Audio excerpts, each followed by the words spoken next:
আসসালামু আলাইকুম ওয়া রাহমাতুল্লাহ। আপনারা সবাই ভালো আছেন? আমি একটু দাঁড়িয়ে কথা বললে আপনাদের সমস্যা হবে?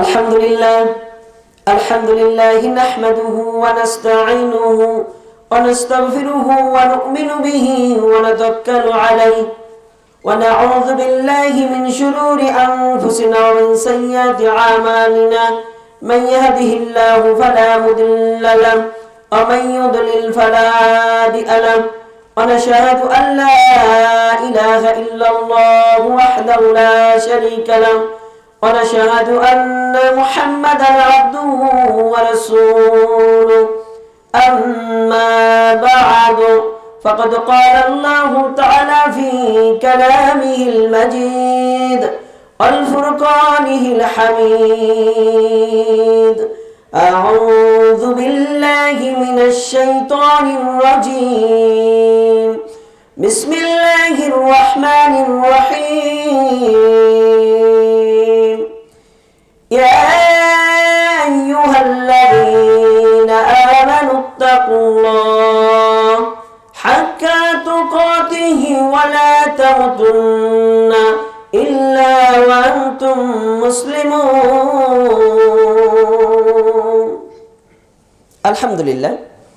যাবতীয় তারিফ ও সমস্ত প্রশংসা সেই মহান রব্বুল আলামিনের জন্য, যে আল্লাহ রব্বুল আলামিনের অশেষ মেহেরবানিতে বাজার বদ্রঘাট জামে মসজিদের উদ্যোগে যে বাৎসরিক ওয়াজ মাহফিল, যে আল্লাহ রাব্বুল আলামিন আমাদেরকে এটা করার তৌফিক দান করলেন, এই জন্য সে আল্লাহ রাব্বুল আলামিনের দরবারে জানাই লাখ কোটি শুকর। সকলে বলি আলহামদুলিল্লাহ। অতঃপর আমাদের এতিম নবী হযরত মুহাম্মদ আহমদ মুস্তাফা সাল্লাল্লাহু আলাইহি সাল্লামের উপরে লাখ কোটি দরুদ। সকলে বলি সাল্লাল্লাহু আলাইহি ওয়াসাল্লাম। আলোচনার প্রারম্ভেই বলছি, রাত্রি কিন্তু 10:30 পার হয়ে গেছে। অল্প কিছুক্ষণ আপনাদের সামনে পবিত্র কুরআন এবং হাদিসের আলোকে কথা বলার চেষ্টা করব। শুনবেন তো? অল্প কিছু সময়, মানে আপনাদের এই যে বাজার ভদ্রঘাট, আমি ভদ্রঘাটের নাম শুনেছি, কোনোদিন আসিনি। নাম শুনেছি যে আমাদের কামারখন্দ থানার একটা ইউনিয়ন হচ্ছে ভদ্রঘাট ইউনিয়ন, এটা নাকি 27 পাড়া নিয়ে একটা গ্রাম, কিন্তু কোনোদিন আসা হয়নি। আল্লাহ রাব্বুল আলামিন যেহেতু আজকে এনেছে, অল্প কিছু সময় পবিত্র কোরআন এবং হাদিসের আলোকে আপনাদের সামনে কথা বলবো। যা বলবো অত্যন্ত মনোযোগ দিয়ে শোনার চেষ্টা করবেন। শুনবেন তো ইনশাআল্লাহ? যা বলবো ইনশাআল্লাহ আপনার আমল ও আকীদার সংশোধন এনে দেবে আশা করি। আল্লাহ রাব্বুল আলামিন আমাদেরকে যে পৃথিবীতে পাঠিয়েছেন, আচ্ছা এই পৃথিবীতে আমরা চিরদিন থাকবো? কেউ কি বলতে পারবে যে না অমুক একজন ছিল, সে 500 বছর যাবত পৃথিবীতে বেঁচে আছে, এখনো আছে? আছে এমন? নেই। এমনও নবী 900 বছর বেঁচেছে, কিন্তু এর পরেও কিন্তু তাকে মৃত্যুর স্বাদ গ্রহণ করতেই হয়েছে। মানে এই পৃথিবীটা আসলে চিরদিন থাকার জায়গা নয়, আর এইখানে কেউ চিরদিন থাকবেও না। আচ্ছা তাহলে পৃথিবীতে কেন এসেছি? একটা কারণ আছে তো। এই পৃথিবীতে আল্লাহ আমাদেরকে পাঠিয়েছেন এই জন্য যে এই পৃথিবী থেকে আমি কিছু আমল করব, যে আমলের প্রতিদান আল্লাহ আমাদেরকে দান করবেন। কোথায়? মৃত্যুর পর থেকে, কবর জীবন থেকে শুরু হবে কিয়ামত পর্যন্ত। কিয়ামতের মাঠে একটা বিচার হবে, হিসাব নিকাশ শেষ, প্রত্যেকটা মানুষ আমল অনুপাতে প্রতিদান পাবে। আমল কয় প্রকার বলতে পারেন? কে বলতে পারেন? আমল 2 প্রকার, একটা হচ্ছে সৎ আমল আর একটা হচ্ছে বদ আমল। সৎ আমল যে করবে তার জন্য রয়েছে জান্নাত, আর যে বদ আমল করবে ওটাও আমল, কিন্তু এই বদ আমলের প্রতিদান হবে জাহান্নাম। আর ওইখানে কতদিন থাকবে? অনন্তকাল থাকবে, সেখানে কেউ মৃত্যুবরণ করবে না। রাসূল সাল্লাল্লাহু আলাইহি সাল্লাম বলেন কিয়ামতের মাঠে হিসাব নিকেশ শেষ, এবার আল্লাহ রাব্বুল আলামিন জান্নাতীদেরকে ডাক দিবেন, জাহান্নামীদেরকে ডাক দিবেন, দিয়ে বলবেন এ দেখো তোমাদের জীবনটাকে ধ্বংস করে দেয়, তার নাম হচ্ছে মৃত্যু। তোমাদের চোখের সামনে এই মৃত্যুকে আমি জবেহে করে দিলাম, আজকে যে মৃত্যুকে জবেহে করে দিলাম এরপরে আর তোমাদের মৃত্যু হবে না। মানে ওই জীবনটার শুরু আছে, শেষ নেই। ওখানে কি বৃদ্ধ হব? ওখানে বৃদ্ধ হব না। রাসূল সাল্লাল্লাহু আলাইহি সাল্লাম বলেন প্রত্যেক জান্নাতি ব্যক্তির বয়স হবে 30 থেকে 33 বছর, মানে পূর্ণ যৌবনের অধিকারী জান্নাতি ব্যক্তিগণ হবে। এই যৌবন কোনোদিন শেষ হবে না, ওটা হচ্ছে অনন্তকালের জীবন। আর এই অনন্তকালের জীবন লাভ করতে হলে এই দুনিয়া থেকে আমাকে কি করতে হবে? প্রচেষ্টা করতে হবে। আল্লাহ রাব্বুল আলামিন বলছেন পবিত্র কুরআনুল কারীম 67 নম্বর সূরা, সূরা মুলক, আয়াত হচ্ছে 2। 67 নম্বর সূরা, আয়াত হচ্ছে 2। আল্লাহ রাব্বুল আলামিন বলছেন আল্লাযী খালাকাল মাউতা ওয়াল হায়াতা লিয়াবলুয়াকুম আইয়ুকুম আহসানু আমালা। আল্লাহ রাব্বুল আলামিন জীবন এবং মৃত্যু সৃষ্টি করেছেন এই জন্য যে তিনি দেখছেন কে আমলের দিক দিয়ে উত্তম। এই যে আমি যে জীবন পেয়েছি, আল্লাহ রাব্বুল আলামিন এই জীবনের পূর্বে আমার মৃত্যুকে সৃষ্টি করে রেখেছেন। মানে বান্দা তুমি মনে করো না যে তুমি মৃত্যুবরণ করবে না, কেউ যেন এটা মনে না করে যে আমি মৃত্যুবরণ করব না। আল্লাহ বলেন আল্লাযী খালাকাল মাউতা, আল্লাহ সৃষ্টি করেছেন মৃত্যুকে। কাকে আগে সৃষ্টি করেছেন? মৃত্যুকে। কথা বলবেন, আল্লাহ কাকে সৃষ্টি করলেন?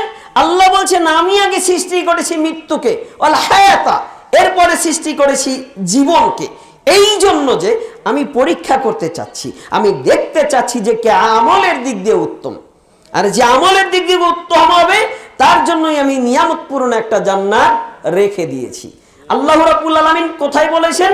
পবিত্র কুরআনুল কারীম 31 নম্বর সূরা, সূরা লুকমান, আয়াত হচ্ছে 8। আল্লাহ রাব্বুল আলামিন বলছেন ইন্নাল্লাযীনা আমানু ওয়া আমিলুস সলিহাত লাহুম জান্নাতুন নাঈম, নিশ্চয়ই যারা ঈমান আনে এবং সৎ আমল করে তাদের জন্যই রয়েছে নিয়ামতপূর্ণ জান্নাত। কারা জান্নাতে যাবে? কয়টা গুণ থাকতে হবে? 2টা। কয়টা? 2টা। এক বলছে ইন্নাল্লাযীনা আমানু, নিশ্চয়ই যারা ঈমান আনে, ওয়া আমিলুস সলিহাত, সৎ আমল করে। ঈমান এনেছি, ঈমান আনলে তাকে কি বলে বলতে পারেন? যদি কেউ ঈমান আনে তাকে মুমিন বলে। কি বলে?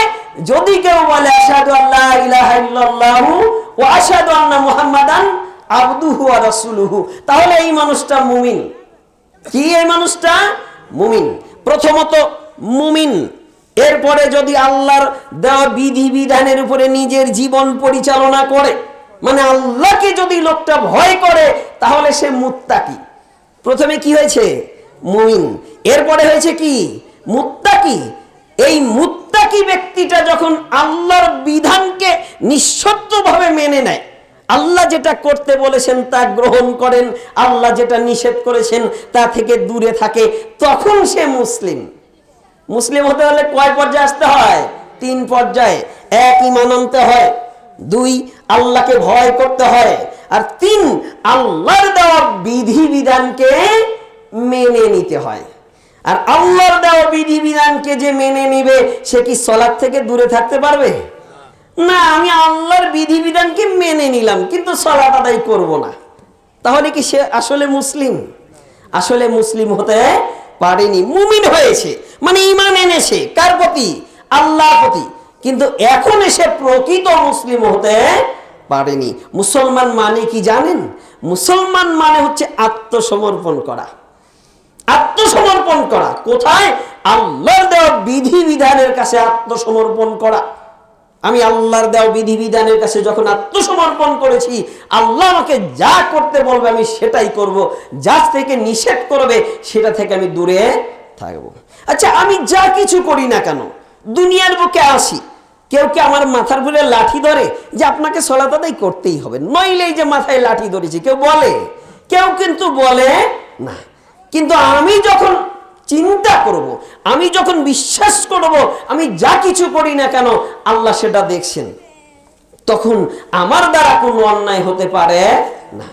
আল্লাহ রাব্বুল আলামিন বলছেন পবিত্র কুরআনুল কারীম সূরা লুকমান আয়াত হচ্ছে 16, 31 নম্বর সূরা আয়াত হচ্ছে 16। এই 31 নম্বর সূরা 16 নম্বর আয়াতে মানুষ যা করে আল্লাহ যে সেটা দেখেন, আল্লাহ যে সেটা শোনেন, এ সম্পর্কে বলছেন। বাবা উপদেশ দিচ্ছে তার সন্তানকে। লুকমান হাকিম নাম শুনেছেন? তিনি কি নবী ছিলেন? তিনি কিন্তু নবী ছিলেন না, কিন্তু তিনি এমনই একজন মানুষ ছিলেন, আল্লাহ তার নামে কোরআনে একটা সূরা নাজিল করলেন। আল্লাহ রাব্বুল আলামিন বলছেন, লুকমান হাকিম তার সন্তানকে বলছে, ইয়া বুনাইয়া, হে আমার সন্তান, ইন্নাহা ইনতাকু মিসকালা হাববাতিন মিন খারদালিন ফাতাকুন ফিস সাখরাতিন আও ফিস সামাওয়াতি আও ফিল আরদি ইয়াতি বিহাল্লাহ ইন্নাল্লাহা লাতীফুন খাবীর। লুকমান হাকিম তার সন্তানকে বলছেন, ইয়া বুনাইয়া, হে আমার সন্তান, বাবা তোমাকে বলছি। আমরা আমাদের ছেলেদেরকে উপদেশ দিই না? ছেলেদেরকে উপদেশ দিতে হবে। লুকমান হাকিম তার সন্তানকে বলছে, হে আমার সন্তান, তোমাকে বলছি, ইন্নাহা ইনতাকু মিসকালা হাববাতিন মিন খারদালিন ফাতাকুন ফিস সাখরাতিন, তুমি যদি বিন্দু পরিমাণ পাপ অথবা পুণ্য করো, মানে ভালো অথবা খারাপ কাজ করো, এই কাজটা যদি সীসা ঢালা একটা প্রাচীরের ঘরের মধ্যে করো। সীসা ঢালা প্রাচীরের ঘর জানেন কেমন মজবুত? সীসাকে গলিয়ে প্রাচীর তৈরি করে যে ঘরটা তৈরি করা হয়, সেই ঘরটাই এত মজবুত। আমি যে সিমেন্টে ঘর দিয়েছি, আপনি যে ঘরটা তৈরি করেছেন, এর চাইতে অনেক গুণে মজবুত হচ্ছে সীসা ঢালা প্রাচীরের ঘর। আল্লাহ রাব্বুল আলামিন বলছেন, লুকমান হাকিম তার সন্তানকে বলছে, হে আমার সন্তান, তুমি যদি বিন্দু পরিমাণ পাপ অথবা পুণ্য করো, সেটা যদি হয় সীসা ঢালা প্রাচীরের ঘর, আও ফিস সামাওয়াতি, অথবা যদি সেটা আসমানে উঠে যায়। একটা পাপ করেছি, পাপ কত? বিন্দু পরিমাণ। সাউন্ডটা একটু কমায় দেন। পাপ করেছি কত? বিন্দু পরিমাণ। এই বিন্দু পরিমাণ পাপ যদি সীসা ঢালা একটা প্রাচীরের ঘরের মধ্যে করি, আও ফিস সামাওয়াতি, অথবা আমার এই পাপটা যদি আসমানে উঠে যায়। আচ্ছা, একটা পাপ করেছি, উঠে গেছে আসমানে, পৃথিবীর কেউ না দেখলে দেখে কে? আল্লাহ। লুকমান হাকিম বলছে যে, বাবা তুমি যদি একটা পাপ করো, এই পাপটা যদি গোপনে করো, একটা সীসা ঢালা প্রাচীরের ঘরের মধ্যে যদি এই পাপটা করো, অথবা তোমার এই পাপটা যদি আসমানে উঠে যায়, আও ফিল আরদি, অথবা জমিনের নিচে চলে যায়, ইয়াতি বিহাল্লাহ, কিয়ামতের মাঠে আল্লাহ সেটা দেখাবেন। এ ক্ষমতা আল্লাহর আছে না নাই? আল্লাহ রাব্বুল আলামিন বলছেন, ইন্নাল্লাহা লাতীফুন খাবীর, নিশ্চয়ই আল্লাহ সূক্ষ্মদর্শী, সব খবর রাখেন। আমি যদি এই বিশ্বাস করি যে আমি যা করি না কেন আল্লাহ সেটা দেখছেন, তাহলে আমার দ্বারা কোনো পাপ হতে পারে না। রাতের আধারে আমরা মানুষের অন্যায় করি না, মানে কেউ দেখেনি, চুপ করে গিয়ে আপনার একটা ক্ষতি করে দিয়ে আমি চলে এসেছি, এরকম আসি না? আচ্ছা, শরীফ আহমেদ হাদি না কি যেন নাম ছেলেটা, ওসমান হাদি, শরীফ ওসমান হাদি। আচ্ছা, এই ছেলেটা এমন কি অপরাধ করেছিল তাকে হত্যা করতে হবে? এমন কোন অপরাধ করেছিল? করেনি। তাকে যে হত্যা করেছে সেও জানে না কেন করেছে। শুনলাম কিছু টাকার বিনিময়ে হত্যা করেছে, কিছু টাকার বিনিময়ে হত্যা করেছে। গোপনে এসে যখন মেরে দিয়েছে, পৃথিবীর আদালতে যদি বিচার না হয়, কিয়ামতের মাঠে বিচার হবে না? আল্লাহ রাসূল সাল্লাল্লাহু আলাইহি সাল্লাম বলেন, কেউ যদি কাউকে অন্যায়ভাবে হত্যা করে, আর এই মানুষটাকে হত্যার পিছনে যদি পৃথিবীর সকল মানুষ জড়িত থাকে, প্রত্যেকের আমলনামায় হত্যার পাপ হবে। আপনি যে একজনকে হত্যা করছেন, এমন কোন পাপ করেনি যে তাকে হত্যা করতে হবে। সতর্ক হন, সাবধান হন। দুনিয়ার আদালত, এখানে আপনি বেঁচে যাচ্ছেন, কিন্তু কিয়ামতের মাঠে আল্লাহর আদালতে বাঁচার কোনো উপায় থাকবে না। কিয়ামতের মাঠ এত কঠিন হবে, রাসূল সাল্লাল্লাহু আলাইহি সাল্লাম বলছেন, আল্লাহ রাব্বুল আলামিন নিজে হুঙ্কার দেবেন। আল্লাহ রাব্বুল আলামিন কিয়ামতের মাঠে বলবেন, আনাল মালিকু, আমি বাদশা, আইনাল মালিকুলার, জমিনের রাজা বাদশারা আজকে কোথায়? আজকে তোমাদের বিচার করব। তোমরা তো দুনিয়ায় মানুষের বিচার করেছো, আজকে তোমাদের বিচার করব আমরা। আমি আল্লাহ, আসো আজকে আমার সামনে আসো। আচ্ছা, কিয়ামতের মাঠে আল্লাহর সামনে কথা বলার ক্ষমতা কারো আছে? আল্লাহ রাব্বুল আলামিন বলছেন পবিত্র কুরআনুল কারীম সূরা নাবা ৭৮ নম্বর সূরা আয়াত ৩৮।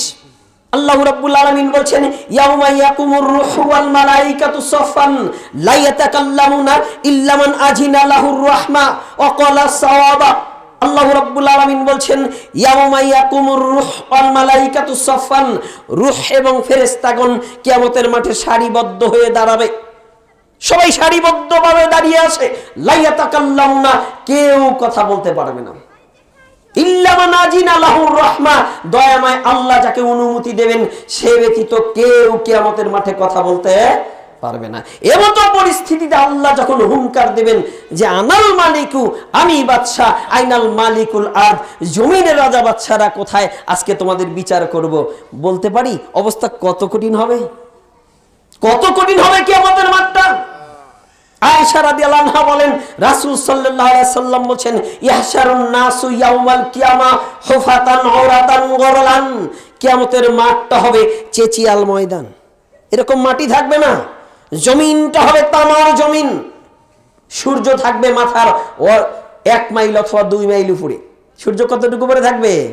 1 মাইল অথবা 2 মাইল উপরে। এখন কত উপরে আছে কে বলতে পারেন? 9,30,00,000 মাইল উপর থেকে যে সূর্যটা এখন তাপ দিচ্ছেন, এই তাপে এখন শীতের দিন, এরপরে দুপুর 12টার সময় রোদে গেলে কিন্তু গা পুড়ে ওঠে, এরকম হয় না? আচ্ছা বলেন তো এই সূর্য নিজস্ব তাপের কতটুকু পৃথিবীতে দিতে পারে, কেউ বলতে পারবেন? আমি বলছি আপনাকে, সূর্য যখন এই পৃথিবীতে তাপ দেয় তার নিজস্ব তাপের 2 কোটি ভাগের 1 ভাগে পৃথিবীতে আসে। কতটুকু আসে? 2 কোটি ভাগের 1 ভাগ পৃথিবীতে আসার কারণে প্রচন্ড গরমের সময় রোদে দাঁড়াতে পারি না। আপনাকে বলতে পারি কিয়ামতের মাঠে যে সূর্যটা মাথার 1/2 মাইল 1 মাইল অথবা 2 মাইল উপরে থাকবে, আমার আপনার অবস্থা কত কঠিন হবে, কত কঠিন হবে, কি করে বুঝাই পরিস্থিতি যে কত কঠিন হবে, মানুষের অবস্থা যে কত খারাপ হবে, কি করে বুঝাবো আপনাকে। রাসূল সাল্লাল্লাহু আলাইহি সাল্লাম বলেন কিয়ামতের মাঠে কাফের বেঈমানের শরীরের ঘাম দিয়ে 70 হাত মাটি পর্যন্ত ভিজে যাবে। বুঝাতে পারি অবস্থা কত কঠিন হবে। রাসূল সাল্লাল্লাহু আলাইহি সাল্লাম বলেন কাফের বেঈমানেরা এমনও কেউ হবে তার কোমর পর্যন্ত শরীরের ঘাম দিয়ে ভিজে যাবে, কারো গলা পর্যন্ত ডুবে যাবে। বুঝাতে পারি কত কঠিন পরিস্থিতি হবে। সূর্য মাথার 1 মাইল অথবা 2 মাইল উপরে থাকবে। অতীতে শুনেছি সূর্য 1/2 মাইল উপরে, আধা তো উপরে থাকবে, শুনিনি? শোনেননি আপনারা? আসলে আধা তো উপরে নয়, 1 মাইল অথবা 2 মাইল উপর থেকে সূর্য তাপ দিবে। বুঝাতে পারি কত কঠিন হবে। এমত অবস্থায় আয়েশা রাদিয়াল্লাহু আনহা বলছেন রাসূল সাল্লাল্লাহু আলাইহি সাল্লাম বলেন ইয়াহশারুন নাসু ইয়াউমাল কিয়ামা হুফাতান আওরাতান গরলান, কিয়ামতের মাঠে মানুষ নগ্ন শরীর, নগ্ন মস্তক, নগ্ন পায়ে উপস্থিত হবে। শরীরে পোশাক থাকবে না, শরীরে কোনো পোশাক নেই, পায়ের নিচে কোনো জুতা স্যান্ডেল নেই, মাথার উপরে কিছু নেই। বুঝাতে পারি কত কঠিন পরিস্থিতি। যখন রোদে বেশি তাপ হয় অন্তত পক্ষে ছাতা মাথার উপরে থাকলে কিন্তু একটু ভালো লাগে, তাই লাগে না? কিয়ামতের মাঠে মাথার উপরে কিছু থাকবে না, পায়ের নিচে কোনো জুতা স্যান্ডেল নেই, জমিন যদি হয় তামার জমিন। বুঝাতে পারি কত কঠিন পরিস্থিতি। যখন রাসূল সাল্লাল্লাহু আলাইহি ওয়াসাল্লাম বললেন যে কিয়ামতের মাঠে এমন পরিস্থিতি হবে সবাই থাকবে উলঙ্গ, আয়েশা রাদিয়াল্লাহু আনহা তখন রাসূল সাল্লাল্লাহু আলাইহি ওয়াসাল্লামকে প্রশ্ন করলেন আর রিজালু ওয়ান নিসাউ জামিয়ান, ইয়া রাসূলুল্লাহ নারী এবং পুরুষ একত্রে দাঁড়াবে? একজন উলঙ্গ মানুষ, আমি আয়েশা যদি কিয়ামতের মাঠে উলঙ্গ হয়ে দাঁড়াই, আর রিজালু ওয়ান নিসাউ জামিয়ান, নারী এবং পুরুষ পাশাপাশি দাঁড়াবে, ইয়ানজুরু বাযুহুম ইলা বাযিন, একে অপরের দিকে তাকাবে। আচ্ছা এখানে আমরা পবিত্র কোরআন এবং হাদিসের আলোচনা শুনছি, এইখানে যদি একটা নগ্ন মেয়ে আসে আমরা তার দিকে তাকাবো না? তাকাবো না?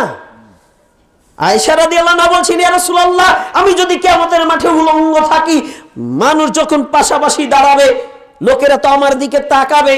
রাসূল সাল্লাল্লাহু আলাইহি সাল্লাম বলেন আয়েশা অবস্থা এত কঠিন হবে কেউ কারো দিকে তাকানোর চিন্তাও করবে না। বুঝাতে পারি অবস্থা কত কঠিন হলে মানুষ এমন হতে পারে। একটা নগ্ন মেয়ে যদি রাস্তা দিয়ে যায় আমরা হয়তো তার দিকে তাকাই না, তাই না? অবশ্যই তাকাবে মানুষ। কেন জানেন? ওই নারী এবং পুরুষের ভিতরে একটা আকর্ষণ আছে। নগ্ন মেয়ে রাস্তায় যখন বের হয় শয়তান কি বলে জানেন? শয়তান বলে আমি একটা তীর ছেড়ে দিলাম, এই তীরটা যার লাগবে তার ঈমান নষ্ট হয়ে যাবে। আমরা রাস্তায় মেয়েদের ছেড়ে দিই পর্দা করে, তাই না? এখানে খুব পর্দা করি, বলছে আধুনিক যুগ তো, বোরকা পরে চললে কেমন কেমন লাগে বলে না? মেয়েরা যখন রাস্তায় চলে প্যান্ট পরে মেয়েরা রাস্তায় চলে না, প্যান্ট পরে চলে না। প্যান্ট পরে যদি কোনো মেয়ে রাস্তায় চলে তাহলে মনে রাখবেন ওর বাবা কোরআন হাদিস কিচ্ছু বোঝে না। উপদেশ দিতে হবে আপনার সন্তানকে। লুকমান হাকিম উপদেশ দিচ্ছে তার ছেলেকে বলছে, ইয়া বুনাইয়া আকিমুস সালাহ, তুমি সালাত আদায় করো, ওয়া'মুরু বিল মারুফ, মানুষকে সৎ কাজের আদেশ দাও, ওয়ানহাউ আনিল মুনকার, মানুষকে অসৎ কাজের নিষেধ করো। কেন বলেছেন? বাবা বলছেন সন্তানকে। অন্যত্র বাবা বলছেন যে হে আমার সন্তান, তুমি আল্লাহর সাথে কাউকে শরীক করো না। এই উপদেশ কে দিচ্ছেন? বাবা। বাবাকে উপদেশ দিতে হবে তার মেয়েকে যে মা তুমি একজন মুসলিম, এই নগ্নভাবে তুমি রাস্তায় চলতে পারবে না। তোমার দিকে যত নারী তাকাবে, যত পুরুষ তোমার দিকে তাকাবে, প্রত্যেক পুরুষের আমলনামায় জিনা করলে যে পাপ হয় এই পাপ হবে। কোনদিন কি বলেছি? কোনদিন বলিনি। আধুনিকতার দোহাই দিয়ে আমরা বলছি আধুনিক যুগ তো, তাই দাবি আদায়ের জন্য আমার মেয়েও রাস্তায় নামবে। লজ্জা এটা আমার জন্য। কিছুদিন আগে পত্রিকায় দেখলাম মেয়েটা ইন্টারে পড়ে, বাবাকে বলছে, বাবা আমার বন্ধুর জন্মদিন তো, তাই আমার বন্ধু আমাকে ইনভাইট করেছে, রাত্রি 12টা 1 মিনিটে আমার বন্ধু কেক কাটবে, তো আমাকে ইনভাইট করেছে, আমি কি যাব? বাবা বলছে, আরে তুমি যাবে না মানে? আধুনিক যুগ, বন্ধু বান্ধব তো থাকতেই পারে, তোমার বন্ধু ইনভাইট করেছে, তুমি যাবে না মানে যাও। যখন রাতে গিয়েছে, নেশার তোরে এই মেয়েটাকে ধর্ষণ করেছে কয়েকটা ছেলে, পত্রিকা দেখেছি। সকালবেলা এরা গিয়েছে, এবার রাস্তায় নেমেছে, বাবাকে গিয়েছে, থানায় গিয়েছে, আমার মেয়েকে ধর্ষণ করেছে, বিচার চাই। দেখেননি আপনারা? আরে আপনি ছেড়ে দিলেন কেন? রাত্রি 12টার সময় আপনার মেয়ে তার বন্ধুর সাথে কেক কাটানো অনুষ্ঠানে থাকলো কেন বলেন তো? এটা লজ্জা আমার জন্য। আমি মুসলিম, ন্যূনতম জ্ঞানটা আমার নেই। আচ্ছা, আগুন আর পেট্রোল দুটো চেনেন আপনারা? আচ্ছা, আগুন এবং পেট্রোল এদের সম্পর্ক কেমন বলেন তো? আচ্ছা, আগুনকে যদি বলেন বাবা তোমাকে খুব ভালোবাসি, পেট্রোল তোমার খুব কাছের, তোমার কাছে রাখলাম, ওকে কিন্তু জ্বালিয়ে দিও না, আগুন কেটা শুনবে? আগুনের ধর্ম কি? পেট্রোল পেলেই সেখানে জ্বালিয়ে দেওয়া। একজন নারী এবং পুরুষ যখন পাশাপাশি থাকে, শয়তানের ধর্ম হচ্ছে ওদের মাধ্যমে অনিসলামিক কার্যকলাপ চালিয়ে দেওয়া। সতর্ক হন, সাবধান হন। আপনার সন্তানকে উপদেশ দেন, কিয়ামতের মাঠে আপনিও বাঁচবেন, আপনার সন্তানও বাঁচবে। আর আপনার সন্তানকে যদি উপদেশ দিতে গিয়ে ভুল করেন, তাহলে কিয়ামতের মাঠে বাঁচার উপায় নেই। বাবাকে কিয়ামতের মাঠে হিসাব দিতে হবে। আপনার কারণে যত পুরুষ ওই মেয়ের দিকে তাকিয়েছে, প্রত্যেক মেয়ের আমলনামায় জিনার পাপ হয়েছে, এর হিসাবটাও বাবাকেই দিতে হবে। বাবার মতো বাবা হতে হবে। লুকমান হাকিম তার ছেলেকে বলছে, বাবা তুমি যদি বিন্দু পরিমাণ পাপ অথবা পুণ্য করো, সেটা যদি সীসাডালা প্রাচীরের মধ্যে থাকে, অথবা আসমানে উঠে যায়, অথবা জমিনের নিচে চলে যায়, সেটাও কিয়ামতের মাঠে আল্লাহ দেখাবেন। পাপ যদি একেবারে সূক্ষ্ম হয়। আল্লাহ রাব্বুল আলামিন বলছেন সূরা জিলজাল 99 নম্বর সূরা 7 এবং 8 নম্বর আয়াত, আল্লাহ রাব্বুল আলামিন বলেন ফামাইয়ামাল মিসকালা জারাতিন খায়রান ইয়ারা ওয়া মাইয়ামাল মিসকালা জারাতিন শাররান ইয়ারা। তুমি যদি বিন্দু পরিমাণ পাপ করো, সেটাও কিয়ামতের মাঠে দেখাবে। তুমি যদি বিন্দু পরিমাণ পুণ্য করো, সেটাও কিয়ামতের মাঠে দেখাবেন না আল্লাহ? দেখাবেন। সাক্ষী কে হবে জানেন? এই মুখের জবান বন্ধ হয়ে যাবে, এই মুখ দিয়ে কেউ কথা বলতে পারবে না। আল্লাহ রাব্বুল আলামিন প্রথমত বলছে রূহ এবং ফেরেশতাগণ কিয়ামতের মাঠে সারিবদ্ধভাবে দাঁড়াবে, কেউ কথা বলতে পারবে না, সবাই নির্বাক। মুখের জবান যখন বন্ধ হয়ে যাবে, তখন কে কথা বলবে? আল্লাহ রাব্বুল আলামিন বলছেন পবিত্র কুরআনুল কারীম সূরা ইয়াসিন 36 নম্বর সূরা 65 নম্বর আয়াত, আল্লাহ রাব্বুল আলামিন বলছেন মুখের জবান যখন বন্ধ, তখন এই হাত কথা বলবে। আচ্ছা, হাত যে কথা বলতে পারবে, এ ক্ষমতা আল্লাহর আছে না নাই বলেন তো? এই মুখ দিয়ে যে কথা বলছেন, এই মুখের জবান বন্ধ করে দেওয়ার ক্ষমতা আল্লাহর আছে না নাই? একটা উদাহরণ দেই। বলছেন যে লোকটা খুব ভালো মানুষ ছিল, সুস্থ মানুষ, হঠাৎ যে কি হলো, এ হাতটা তুলতে পারছে না, বলে না? মানে হাতে অনেক ক্ষমতা ছিল, জোর ছিল, কিন্তু হাতটা তুলতে পারছে না। মুখ দিয়ে কথা বলছে, কিন্তু কথা কেউ বুঝতে পারছে না, এমন হয় না? এটাকে আমরা কি বলি? বলছে যে স্ট্রোক করেছে, বলি না? স্ট্রোক হয়েছে। আগে বলেছে প্যারালাইজ, এখন বলে স্ট্রোক হয়েছে। আসলে আল্লাহ দেখাচ্ছে বান্দা, দুনিয়ার পরে তোমার আমার মুখের জবান আমি যেমন দিয়েছি, এই জবানটাকে বন্ধ করে দেওয়ার ক্ষমতা আমার রয়েছে। জবান আমি দিয়েছি। যখন শিশু ছিলাম তখন কথা বলতে পারতাম? কথা বলতে পারিনি। ক্ষুধা লাগলেও কান্না করতাম, প্রসাব করে বিছানা ভিজিয়ে ফেলেছি তখনও কান্না করতাম। মানে আমার মুখের একটাই ভাষা ছিল কান্না, এছাড়া কিছু ছিল না। আল্লাহ বলছে আর রহমান, পরম করুণাময় দয়ালু, আল্লামাল কোরআন, যিনি তোমাদেরকে কোরআন শিক্ষা দিয়েছেন। আল্লামাহুল বায়ান, অতঃপর বর্ণনা করার ক্ষমতা দিয়েছেন। মানে আমি যে মুখ দিয়ে কথা বলছি এই ক্ষমতা কে দিয়েছেন? আমার আল্লাহ। হিসাবও নেবেন আমার আল্লাহ। মুখ দিয়ে কথা বলছো, এই মুখের জবান যেদিন বন্ধ করে দেব সেদিন এই মুখ দিয়ে কথা বলার ক্ষমতা থাকবে না। কথা বলবে কে? হাত।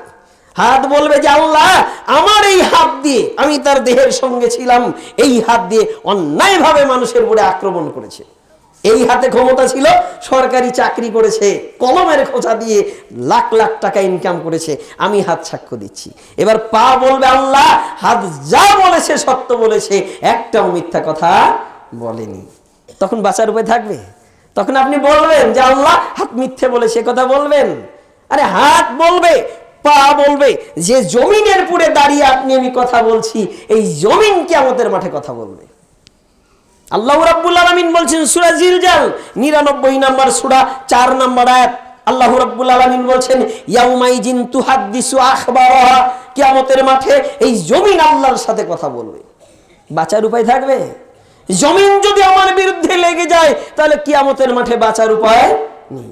যে দেহকে পরিপুষ্ট করছেন এই দেহ কিয়ামতের মাঠে আপনার বিরুদ্ধে লেগে যাবে। বাঁচার উপায় আছে? তাহলে কি করতে হবে? এখন সময় আল্লাহকে ভয় করুন, আল্লাহকে ভয় করুন। আল্লাহ রাব্বুল আলামিন বলছেন পবিত্র কুরআনুল কারীম 3 নম্বর সূরা, সূরা আল ইমরান 102 নম্বর আয়াত, আল্লাহ রাব্বুল আলামিন বলছেন ইয়া আইয়ুহাল্লাযীনা আমানুত্তাকুল্লাহ, হে ঈমানদারেরা তোমরা আল্লাহকে ভয় করো। কাকে ভয় করো? আল্লাহকে। আমানুত্তাকুল্লাহ হাক্কা তুকাতিহি ওয়া লা তামুতুন্না ইল্লা ওয়া আনতুম মুসলিমুন। ভয় করার মতো ভয় করো, আল্লাহকে ভয় করার মতো ভয় করো, মানে তাকে জেনে শুনে ভয় করো। তিনি মালিক ইয়াউমিদ্দিন, কিয়ামত দিবসের মালিক। কিয়ামত দিবসে যার একচ্ছত্র ক্ষমতা থাকবে ওই আল্লাহকে ভয় করো। কিয়ামতের মাঠে যদি আল্লাহ কাউকে ধরে ফেলেন তাহলে তার বাঁচার উপায় নেই। আয়েশা রাদিয়াল্লাহু আনহা বলেন কিয়ামতের মাঠে আল্লাহ যার কাছে হিসাব নেবেন তাকেই জাহান্নামের আগুনে পড়তে হবে। তাহলে হিসাব দিয়ে জান্নাতে যাওয়া সম্ভব নয়। আর হিসাব দিয়ে যেহেতু জান্নাতে যেতে পারবো না, এই জন্য বিনে হিসেবে যেন জান্নাতে যেতে পারি তার জন্য প্রচেষ্টা করতে হবে না? দুনিয়ার জীবন খুব লোভনীয় জায়গা। এ পৃথিবীতে কেউ কিন্তু লোভ ছাড়া নেই। একেবারে অসুস্থ মানুষটা 100 বছর বেঁচেছে, চলতে পারে না, অন্যের কাঁধে হাত দিয়ে চলে, এই মানুষটাকেও যদি বলেন যে আপনি কেমন আছেন, দেখবেন এই মানুষটা চট করে আপনার হাতটা ধরে বলবে ভাই আমার জন্য একটু দোয়া করো তো, আল্লাহ যেন আমাকে একটু সুস্থ করে দেয়, বলে না? মানে কি এই পৃথিবী ছেড়ে চলে যেতে চায় না। এই পৃথিবী কেমন লোভনীয় জায়গা। কে বলেছেন? রাসূল সাল্লাল্লাহু আলাইহি সাল্লাম বলেছেন। রাসূল সাল্লাল্লাহু আলাইহি সাল্লাম বলেন ইন্নাদ দুনিয়া হুলাতুন খাজিরাতুন, নিশ্চয় পৃথিবীটা সুমিষ্ট চাকচিক্যময়। ওয়া ইন্নাল্লাহা মুস্তাখলিফুকুম ফিহা, আল্লাহ তোমাদেরকে এই পৃথিবীতে তার প্রতিনিধি হিসেবে পাঠিয়েছেন। আমরা কার প্রতিনিধি? আল্লাহর প্রতিনিধি। আর আল্লাহ রাসূল সাল্লাল্লাহু আলাইহি ওয়াসাল্লাম বলছেন দুনিয়াটা হলো সুমিষ্ট চাকচিক্যময়। দুনিয়াতে একজনের যদি 2 লক্ষ টাকা থাকে, তাকে যদি বলেন ভাই এক সময় তো তোমার কিছুই ছিল না, এখন 2 লক্ষ টাকা ব্যাংকে আছে, তোমার কি আরো কিছু প্রয়োজন আছে? সে কি বলবে যে না আমার কিছু প্রয়োজন নাই? বলবে? সে বলবে 2 লক্ষ টাকা মানে অমুক জায়গায় একটা জমি কিনতে চেয়েছি, জমিটার দাম 10 লক্ষ, আরো 8 লক্ষ টাকার প্রয়োজন, বলবে না? মানে এই লোক তার কোনোদিনও শেষ হবে না। রাসূল সাল্লাল্লাহু আলাইহি সাল্লাম বলেন আদম সন্তানকে যদি 1 মাস পরিমাণ ধন দৌলত দেওয়া হয়, দিয়ে যদি বলা হয় বান্দা তোমার আরো কিছু প্রয়োজন, ও বলবে আল্লাহ আমার যদি আরো 1 মাস পরিমাণ হতো। দ্বিতীয় 1 মাস পরিমাণ যখন তাকে দিয়ে বলা হবে আরো প্রয়োজন আছে কি, তখন বলবে যে আরো যদি 1 মাস পরিমাণ হতো। ওর মুখটা কখন ভরবে? আল্লাহ রাসূল সাল্লাল্লাহু আলাইহি ওয়াসাল্লাম বলছেন ওর মুখ তখনই ভরবে যখন ওর মুখে মাটি পড়বে। মুখে যখন মাটি পড়বে তখন দেখবেন সব চাহিদা শেষ। আপনার যত টাকা ছিল, ধন দৌলত ছিল, নিথর দেহ পড়ে আছে। যে সন্তানের জন্য এত পরিশ্রম করেছেন, সলাতে সঠিক সময় যাননি, এই সন্তানও কিয়ামতের মাঠে এমনকি কবর জীবন থেকে শুরু করে আপনার সাথে যাবে। কেউ কি বলে আমার বাবা এত ভালোবাসতো, আমি একটু বাবার সাথে কবরে থাকবো? এ কথা কেউ বলে?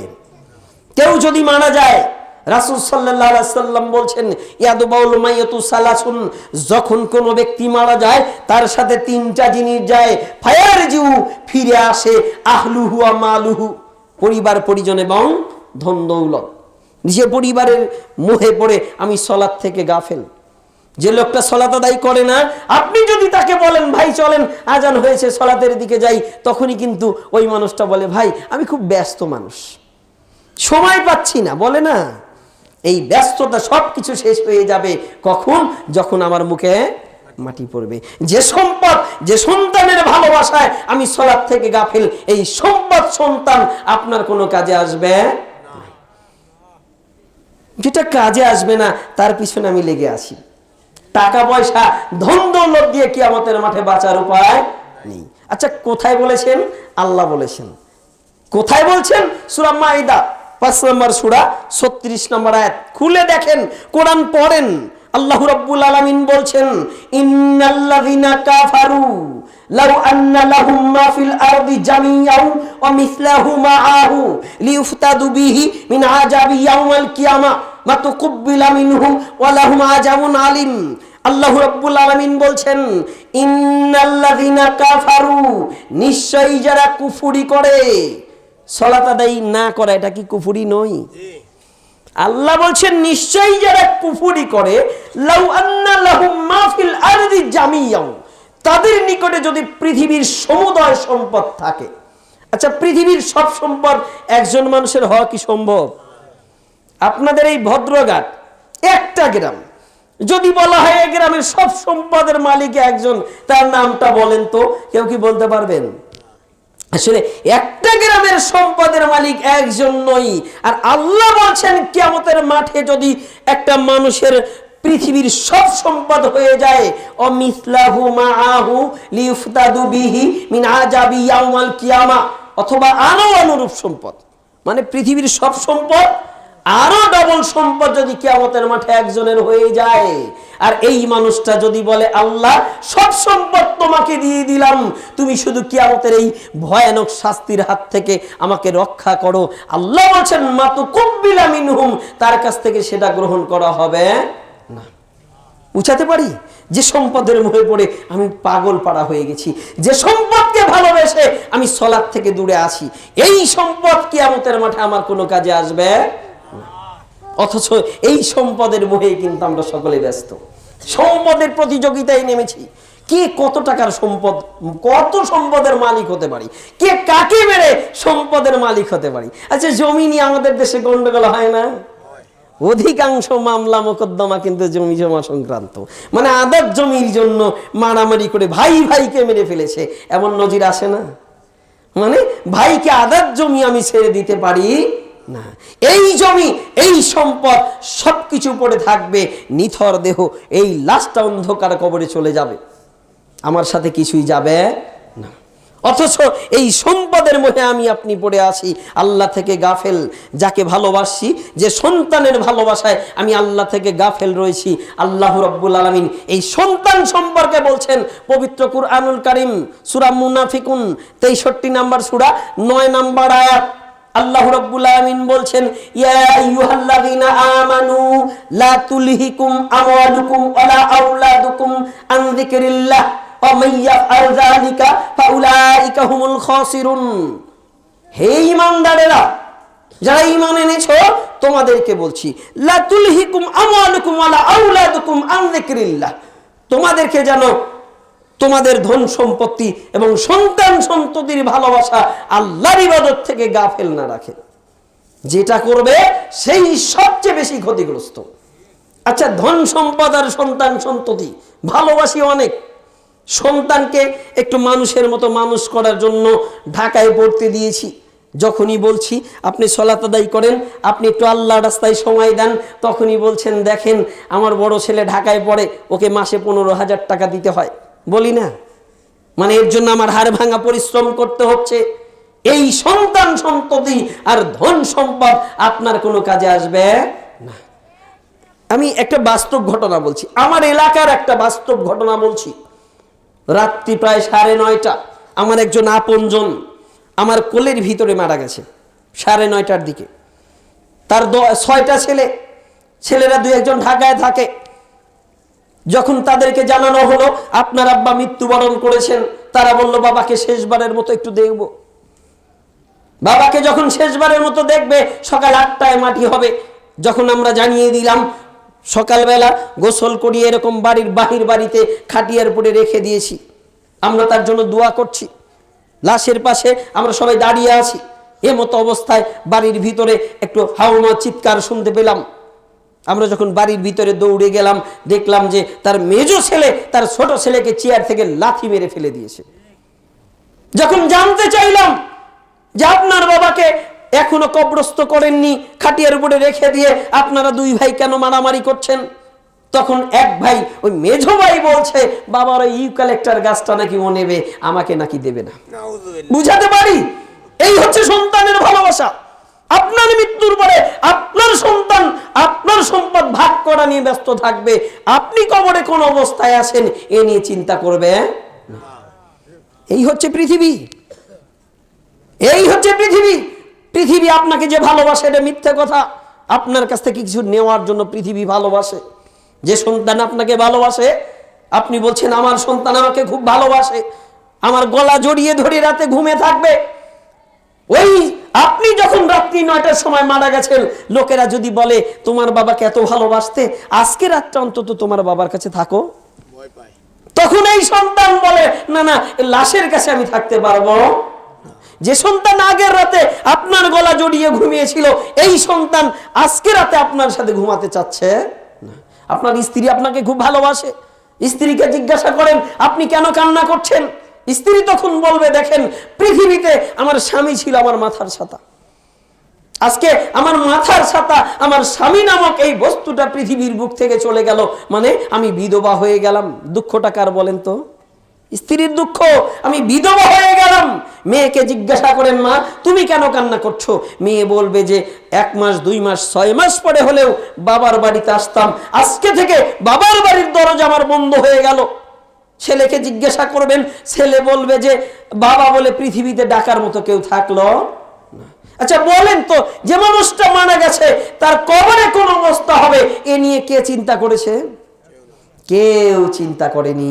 এই পৃথিবী শুধু আপনার কাছ থেকে নিতে জানে, এই পৃথিবী আপনাকে দিতে জানে। যে যতই বলুক অমুক আমাকে বেশি ভালোবাসে, সে কেন ভালোবাসে জানেন? সামান্য একটু স্বার্থের জন্য। দুনিয়ার জীবন, তাই নিজের স্বার্থের জন্য নিজেকেই প্রস্তুত করে তুলুন। আল্লাহ রাব্বুল আলামিন বলছেন পবিত্র কুরআনুল কারীম 59 নম্বর সূরা, সূরা হাসর, আয়াত হচ্ছে 18। আল্লাহ রাব্বুল আলামিন বলছেন ইয়া আইয়ুহাল্লাযিনা আমানুত্তাকুল্লাহ, হে ঈমানদারেরা আল্লাহকে ভয় করো, ওয়াল তানজুর নাফসুম মা কদ্দামাত লিগাদ, এবং চিন্তা করো, একটু ভাবো, একটু ফিকির করো আগামী দিনের জন্য তুমি কি নিয়ে যাচ্ছ। আগামী দিন বোঝেন? মানে তোমার মৃত্যুর পরে কিয়ামতের মাঠ যখন সংগঠিত হবে, ওই সময় তুমি কি নিয়ে যাচ্ছ একটু চিন্তা করো। এই কথা বলেই আল্লাহ বলছেন ওয়াত্তাকুল্লাহ, আল্লাহকে ভয় করো। কেন বলেছেন জানেন? যে ব্যক্তি আল্লাহকে ভয় করে সে দুনিয়াকে তুচ্ছ মনে করে। যে ব্যক্তি আল্লাহকে ভয় করে না সে দুনিয়ায় সবকিছু পেতে চায়, সে দুনিয়ায় সবকিছু পেতে চায়। আর যে দুনিয়াকে প্রাধান্য দেবে সে আল্লাহর লানত প্রাপ্ত হবে, তার জন্যই রয়েছে জাহান্নাম। কে বলেছেন? আল্লাহ বলছেন, আমি নই। আল্লাহ রাব্বুল আলামিন বলছেন ফাআম্মা মান তাগা, অতঃপর যে ব্যক্তি সীমা লঙ্ঘন করবে, ও আসরাল হায়াতাদ দুনিয়া, পার্থিব জীবনকে ও অগ্রাধিকার দিবে, ফাইনাল জাহিমা হিয়াল মাওয়া, জাহান্নাম তার ঠিকানা হবে। দুনিয়াকে অগ্রাধিকার দেয়, দুনিয়া প্রয়োজন। আসেন এমন মানুষ শুধু দুনিয়ায় নিয়ে ব্যস্ত, প্রতিনিয়ত দুনিয়া নিয়ে ব্যস্ত। প্রথমত টাকার পিছনে লেগে আছে, দ্বিতীয়ত সম্মানের জন্য, ক্ষমতার জন্য মানুষের পিছনে লেগে আছে। আছে না এমন? আল্লাহ বলছেন যে ব্যক্তি এই দুনিয়ার জীবনকে অগ্রাধিকার দেবে তার জন্য আমি জাহান্নামকে প্রস্তুত করে রেখেছি। যে জাহান্নামটা কেমন বলতে পারেন? রাসূল সাল্লাল্লাহু আলাইহি সাল্লাম বলছেন কিয়ামতের মাঠে পৃথিবীতে সবচেয়ে যে ব্যক্তি কষ্টে ছিল ওই মানুষটাকে একটু জান্নাতে নামিয়ে দেবেন, নামিয়ে দিয়ে আবার তুলে আনবেন, এনে বলবেন পৃথিবীতে তুমি কোনোদিন দুঃখে ছিলে কিনা? জান্নাতের একটু নিয়ামত পেয়ে পৃথিবীর সব দুঃখের কথা বলে গিয়ে সে বলবে আল্লাহ তোমার নামের কসম করে বলি পৃথিবীতে কোনোদিন আমি দুঃখে ছিলাম না। বুঝাতে পারি জান্নাত কেমন নিয়ামত পূর্ণ, কত নিয়ামত। একটু জান্নাতে নামিয়ে দিয়ে আল্লাহ তুলে এনেছে সবচেয়ে দুঃখী মানুষটা, এরপরে বলছে আল্লাহ তোমার নামের কসম করে বলি আমি কোনোদিনও দুঃখে ছিলাম না। কেমন নিয়ামত বুঝাতে পারি? আল্লাহ রাসূল সাল্লাল্লাহু আলাইহি ওয়াসাল্লাম বলেন মাউযিউ সাওতিন ফিল জান্নাহ খায়রুম মিনাদ দুনিয়া ওয়া মা ফিহা। জান্নাতে একটা চাবুক রাখলে ওই জায়গাটার যত মূল্য হবে আসমান এবং জমিনের মাঝে যা কিছু আছে তার মূল্য তত হবে না। আচ্ছা একটা চাবুক রাখলে কত জায়গায় হবে? এই জায়গা জান্নাতের মূল্য যদি এত হয়, সব শেষে যে জান্নাতে যাবে মানে ওর পরে আর কেউ জান্নাতে যাবে না, এই মানুষটার জান্নাত হবে এরকম 7টা পৃথিবীর সমান। এরকম 7টা পৃথিবীর সমান যদি একটা মানুষ, মানে ও হচ্ছে সর্বনিম্ন জান্নাতি, এই মানুষটার জান্নাত যদি এমন হয়, যে ব্যক্তি সর্বপ্রথম জান্নাতে যাবে, যে ব্যক্তি জান্নাতুল ফেরদাউসে যাবে, তার জান্নাত কেমন হবে বলতে পারেন? আল্লাহর যে কি নিয়ামত, ওখানে যে কি নিয়ামত কি করে বুঝাই? রাসূল সাল্লাল্লাহু আলাইহি সাল্লাম একদা সালাতে দাঁড়িয়েছেন, এমতো অবস্থায় সালাতে তার হাতটা বাড়িয়ে দিলেন, পাটা একটু আগিয়ে নিলেন, আবার পিছিয়ে নিলেন, হাতটা গুটিয়ে নিলেন। সাহাবারা সালাতের পরে জিজ্ঞাসা করলেন ইয়া রাসূলুল্লাহ আপনি কেনই বা হাতটা আগিয়ে দিলেন, কেনই বা হাতটা আবার গুটিয়ে নিলেন, আপনি কেন আপনার পাটা একবার আগিয়ে দিলেন আবার পিছিয়ে নিলেন? রাসূল সাল্লাল্লাহু আলাইহি ওয়াসাল্লাম বলছেন দেখো এখনই আমাকে জান্নাত দেখানো হলো। মুহাম্মদ সাল্লাল্লাহু আলাইহি ওয়াসাল্লাম বলছেন এখনই আমাকে জান্নাত দেখানো হলো, আমি জান্নাতের দিকে তাকিয়ে দেখি জান্নাতের ফলের ছড়িগুলো ঝুলছে। আমার মন চাইলো 1 ছড়ি ফল নেই, আমি যদি 1 ছড়ি ফল নিতাম তোমরা কিয়ামত পর্যন্ত খেতে। 1 ছড়ি ফল যদি পৃথিবীর মানুষ কিয়ামত পর্যন্ত খেলে না ফুরায় তাহলে বুঝাতে পারি জান্নাতটা কত নিয়ামতপূর্ণ। এটা কি করে বুঝাই? বলছেন আপনি হাতটা কেন গুটিয়ে নিলেন, কেন ওই বা পিছনের দিকে আসলেন?